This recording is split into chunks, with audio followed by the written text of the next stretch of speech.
Dalam memanfaatkan fasilitas kredit perbankan, faktor besaran bunga adalah faktor penting yang harus dipertimbangkan. Jenis perhitungan bunga yang digunakan akan berdampak pada besarnya bunga yang harus dibayarkan. Dengan cara penghitungan bunga yang berbeda, besar angsuran per bulan dan total bunga yang harus dibayarkan bisa berbeda walaupun jumlah pinjaman dan lama angsurannya sama. Yuk kita pelajari bersama. Mengenal cara perhitungan bunga. Ada 3 jenis perhitungan bunga, yaitu bunga flat, bunga efektif, bunga anuitas. 1. Perhitungan bunga flat adalah perhitungan yang paling mudah dan sederhana. Umumnya digunakan dalam perhitungan pinjaman kartu kredit, kredit tanpa agunan atau KTA, dan kredit kendaraan bermotor. Nilai bunga beserta plafon akan dihitung secara seimbang sesuai dengan tenor pinjaman atau jangka waktu. Contohnya seperti ini, Pak Rahmat mengajukan pinjaman sebesar 180 juta dengan jangka waktu pelunasan 3 tahun atau 36 bulan dengan bunga pinjaman sebesar 6% per tahun atau 0,5% per bulan. Berarti cicilan pokok yang harus dibayar adalah 180 juta dibagi 36 bulan, yaitu 5 juta rupiah per bulan. Nominal bunganya 0,5% dikali pinjaman 180 juta, yaitu 900.000 per bulan.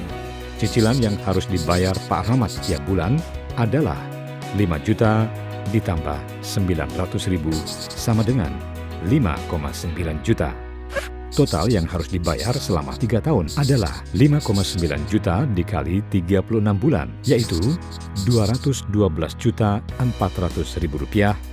Ini berarti bunga yang dibayarkan selama 3 tahun adalah 212.400.000 dikurangi 180 juta sama dengan 32.400.000 rupiah.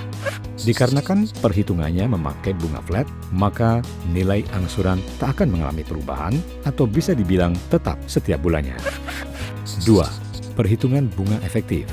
Perhitungan bunga ini sering kita temui di dalam kredit jangka panjang seperti KPR. Perhitungan bunga ini memiliki karakteristik semakin lama jumlah angsuran akan semakin sedikit, di mana angsuran akan dihitung sesuai sisa jumlah total pinjaman. Perhitungan bunga flat dihitung berdasarkan jumlah pinjaman awal. Perhitungan bunga efektif dihitung berdasarkan sisa pinjaman. Mari kita pelajari dari kasus yang sama namun dengan perhitungan bunga yang berbeda. Pak Rahmat mengajukan pinjaman sebesar 180 juta dengan jangka waktu pelunasan 3 tahun atau 36 bulan dengan bunga pinjaman sebesar 12% per tahun atau 1% per bulan. Berarti cicilan pokok yang harus dibayar adalah 180 juta dibagi 36 bulan, yaitu 5 juta rupiah per bulan. Di bulan pertama, bunga efektif 180 juta kali 1% sama dengan 1,8 juta. Cicilan 5 juta ditambah 1,8 juta sama dengan 6,8 juta. Sisa pinjaman 180 juta dikurangi 5 juta sama dengan 175 juta. Kedua, bunga 175 juta kali 1% sama dengan 1.750.000 rupiah. Cicilan 5 juta ditambah 1.750.000 rupiah sama dengan 6.750.000 rupiah. Sisa pinjaman 175 juta dikurangi 5 juta sama dengan 170 juta. Di bulan ketiga, bunga 170 juta kali 1% sama dengan 1.700.000 rupiah.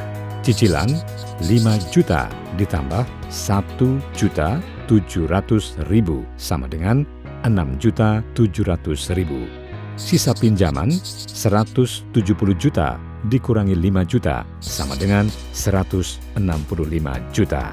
Dan seterusnya, sampai di akhir periode, total angsuran yang dibayarkan adalah sebesar 213.300.000 rupiah. Ini berarti bunga yang dibayarkan selama 3 tahun adalah 213.300.000 dikurangi 180 juta sama dengan Rp33.300.000. Seiring berjalannya waktu, beban bunga yang harus dibayarkan akan semakin berkurang nilainya dan lebih kecil bila dibandingkan perhitungan bunga flat.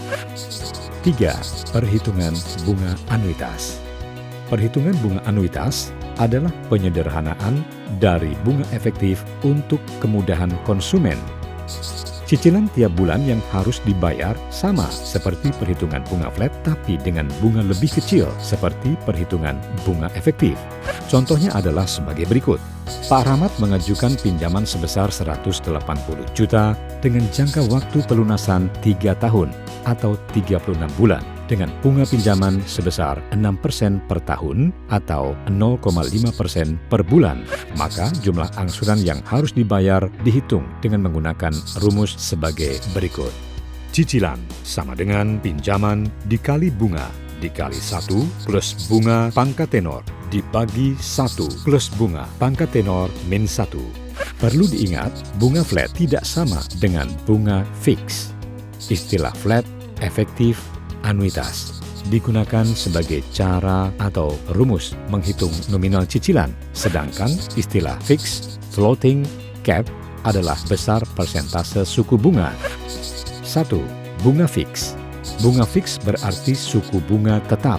Contoh, bunga 8,4% fix 3 tahun. Itu berarti selama 3 tahun bunganya tetap sebesar 8,4%. 2. Bunga floating. Bunga floating berarti suku bunga bisa berubah, naik atau turun, tergantung kondisi perekonomian. Umumnya kredit kepemilikan rumah atau KPR menggunakan kombinasi bunga fix dan floating. Misalnya, pinjaman 10 tahun dengan komposisi 3 tahun pertama bunga fix, tahun keempat sampai 10 bunga floating. 3. Bunga cap atau cap. Bunga cap berarti suku bunga bisa berubah, tetapi ada batas maksimumnya. Misal, bank menawarkan bunga cap 9% selama 3 tahun. Berarti dalam waktu 3 tahun, bunga bisa berubah naik atau turun, tapi tidak akan melebihi 9%. Dengan mengenal cara perhitungan nominal dan jenis suku bunga, kita bisa lebih cermat memilih fasilitas kredit yang sesuai dengan kebutuhan. Jangan sampai kita terlilit hutang dan menyesal di kemudian hari. Mari sikapi uangmu dengan bijak. Sikapi uang dengan bijak.